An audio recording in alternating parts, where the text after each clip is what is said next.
અમદાવાદ જિલ્લાના વિરમગામ નજીક આવેલ સાંકરિયા ગામના દિલીપભાઈ જગાજી ઠાકોર અને જીતેશભાઈ જશાભાઈ ઠાકોર નામના યુવકો વિરમગામ એરંડાનું વેચાણ કરીને પરત ફરી રહેલા ત્યારે રસ્તામાં રોકીને રૂપિયાની લેણદેણનું મન દુઃખ રાખીને રતાભાઈ નાનુભાઈ ભરવાડ, કનુભાઈ રામાભાઈ ભરવાડ અને પિયુષભાઈ વશરામભાઈ ભરવાડ ત્રણેય શખ્સો દિલીપભાઈ જગાજી ઠાકોર અને જીતેશભાઈ જશાભાઈ ઠાકોર નાઓને લાકડી તથા સોરીઓ જેવા હથિયાર વડે જીવલેણ હુમલો કરી માથા તથા હાથ પગના ભાગે ગંભીર ઇજાઓ પહોંચાડી જાનથી મારી નાખવાની ધમકી આપી હતી।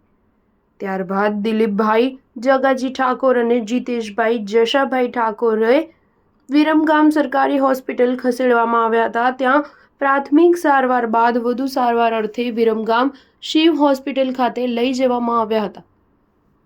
ત્યારબાદ સમગ્ર ઘટનાની વિરમગામ ટાઉન પોલીસ મથકમાં ફરિયાદ દાખલ કરવામાં આવેલી હતી। ત્યારે ત્રણેય આરોપી રતાભાઈ નાનુભાઈ ભરવાડ, કનુભાઈ રામાભાઈ ભરવાડ અને પિયુષભાઈ વશરામભાઈ ભરવાડ ત્રણેય શખ્સ વિરુદ્ધ ફરિયાદ દાખલ કરી વિરમગામ ટાઉન પોલીસ દ્વારા આગળની વધુ તપાસ હાથ ધરવામાં આવી છે। Star news 7 Viramgam.